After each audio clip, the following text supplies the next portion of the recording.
of the house when no one else was around to kiss her. He eventually Uh, no, you don't do that, dude. Dude, no, no. That is creepy. That's creepy. proposed to her. Hey guys, okay, today we will be watching Catherine the Great. Not quite Catherine yet. Extra History number 1 by Extra Credits. I don't know much about Catherine the Great. I know she was German, and she forcibly took control over Russia from her husband? I can't remember. She was like very briefly talked about in a one class I took years ago when I was like in high school. So it's been a long time since I've had to talk since I've learned about Catherine the Great. So let's go ahead and I guess learn about Catherine the Great and what made her so great. Even though, well, this episode is called Not Quite Catherine Yet, so we're probably not going to learn about what really made her great yet. One girl sits alone in a cold room in a great house on the German coast and dreams of being a queen. Yeah, just as you do.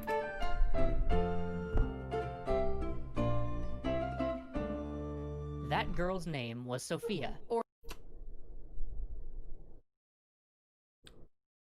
Dog just barked for no reason. he just had 2 woofs, and then he was done. He was like, no, I'm not gonna bark. or Sophie, depending on who's writing about her. She was born in the spring of 1729, but her mother would never forgive her for the crime of being a girl. Ah, yes, as you do in these Mother, times. young, ambitious, always wanting to be the center of attention, was deeply discontent in her life, having been married off at 15 to a man 21 years her senior. Ugh. Ugh. Ugh, that's creepy. That's the one thing even though, if you've played Crusader Kings, you do it all the time. You marry your children off to people much older. But when you think of it in real life, it's just like, disturbing.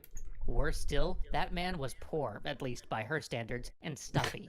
Her life was nothing like the glittering court that she'd known as a girl. She still had ambition. She still wanted to escape her husband's drab military post, to live in high society and see the world. And to her mind, that required a male heir.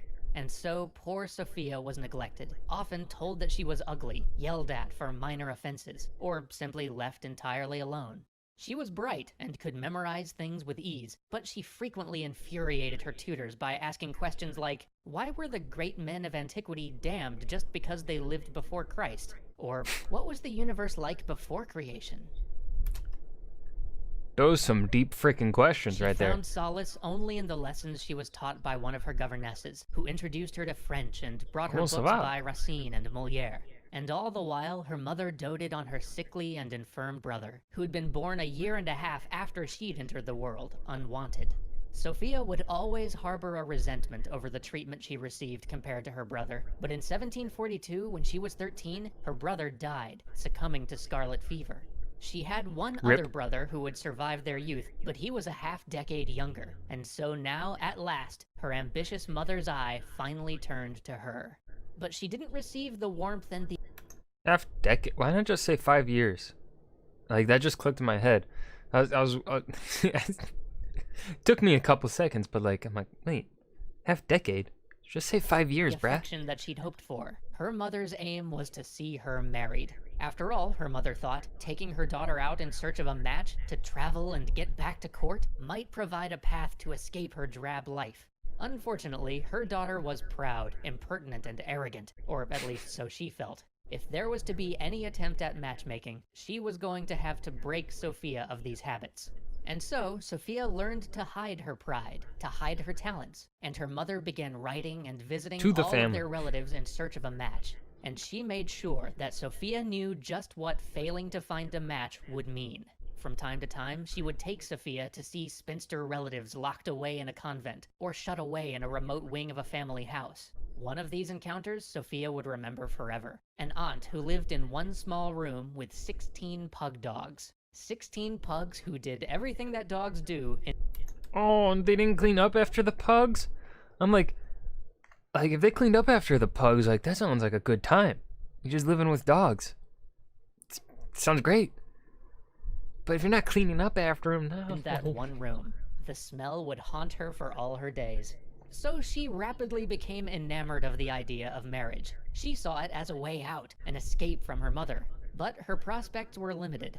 Her father was not a man of great means, and though he was a prince of one of the tiny principalities that then made up the Holy Roman Empire, he wasn't even the prince of that domain, having others in the line of succession before him.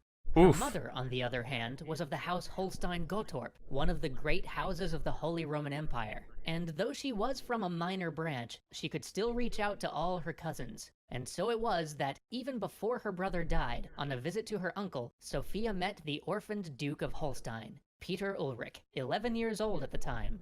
This young man was the heir to the throne of Sweden, and the last surviving grandson of Peter the Great. He was also sickly though, doughy of features, and even at the age of 11, given to drink. This meeting would prove fortuitous in years to come, or disastrous depending on how you look at it. But long before that chance encounter was to change her life, as she was making the rounds looking for a suitor, attention of this type fell on her much closer to home. At the age of 14, a 24-year-old cuirassier, her cousin, began to, what was called at the time, show his affections, often find... Yeah. Oh, how to creep 101. Oh boy. in some secluded corner of the house when no one else was around to kiss her. He No! You don't do that, dude! Dude! No! No! That is creepy. That's creepy. proposed to her, although she expertly put him off by agreeing to it only if he could get the consent of her parents. Then, in the middle of dinner one night, a letter came. It was from Russia, from the Russian Empress, Elizabeth. Elizabeth, whose sister had married a Holstein. Elizabeth, who was the aunt of Peter Ulrich. Elizabeth, who had been betrothed at one point to Sophia's uncle. Elizabeth, whose association Sophia's mother had been very careful to cultivate. The text at the bottom. Networking works, guys. For real, though, if you know how to network... Oh my god, honestly, networking is probably one of the most useful skills ever. If you can get connections, you can pretty much land anything. Like, politics, if you get into politics, you're gonna need to learn how to network. If you can network with politicians, you're gonna make it big, buddy. You're gonna make it big. Regularly sending her news and portraits of her daughter. Elizabeth had recently become the guardian of young Peter Ulrich, adopting him as her own. And as such, young Peter had lost the right to the crown of Sweden, but had gained a much greater prize, succession to the crown of Russia. Elizabeth's letter said nothing of its purpose, but simply implored Sophia and her mother to travel at once to Russia. Despite the letter's vagueness, the implications were clear. Sophia might yet find her way to being a queen, as she had so often daydreamed. But the night's surprises weren't over yet. Mere hours after the first letter's arrival, a second courier, breathless and panting, burst into the house. He too had a letter, but this one was from Frederick the Great, summoning them to his court in Berlin. Sophia's mother wasted no time starting to pack. The invitation to Russia had come with a banknote for 10,000 rubles to equip them for their journey. This, of course, went not to making sure that Sophia looked like a bride that they had both hoped she would be, but instead went towards outfitting her mother with a splendid array of court dresses. And so they began their journey, first to Berlin and then to Moscow. When they arrived at Berlin, Sophia's mother raced to present herself to Frederick, but to her shock, he simply asked where her daughter was. She hadn't taken Sophia with her to court, thinking that the king couldn't possibly want to talk to the girl more than to her incredible self. So she said that Sophia was sick. The next day, too, she showed up at court alone, and again Frederick asked where Sophia was, and again her mother said that she was sick.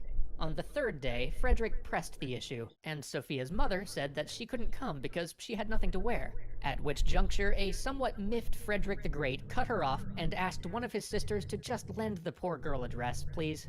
Finally, Sophia appeared before the king, in an ill-fitting dress without jewels or finery. She was shy, worried about what this great man might think. But to her surprise, and undoubtedly the surprise of her mother, she was seated at dinner that night right next to the king. Her mother Ooh. wasn't even seated at the same table. The king tried to make her feel comfortable, speaking to her of poetry and of the opera, plays and ballet. And though everybody stared at the king talking to a child, he continued on and she opened up, speaking to him throughout the meal. By the end, he saw in her, hidden just below that layer of humility, an intelligence and a perception. He wrote to Elizabeth of Russia to say as much. He had been assessing her, because in his bid to make Prussia a player on the world stage, he had already created many enemies, and he knew that he would have to have Russia on his side. It was his hope that this German princess could help ensure that, but his business was not just with... Smart man. Smart man. Dang. Frederick the Great. You deserve that moniker, great, as you do. Sophia. In private, his agents asked her mother to be their agent in the Russian court. They explained how one Count Bestuchev was the sworn enemy of Prussia, and that he would stop Sophia's marriage if he could. And so Sophia's mother, Johanna, should do everything in her power to make him lose favor. Never again would these two rulers Some Game of meet in Thrones person. stuff going These on now. rulers whom history titles the Great. But it's far from the last time that their paths will cross. Join us next time as Sophia finally makes her way to... Ooh, I like this one. It's probably more interesting, though, because, well, it's on a person in history I don't know about, but I want to learn more, so I'm learning more, and that's interesting to me. Hopefully sound wasn't too bad this episode. I'm trying to figure it out still, but yeah, hope you guys enjoyed. Thank you for watching. Remember to leave a suggestion down below as to what you'd like to see me react to next. As always, see you guys next time. Thank you.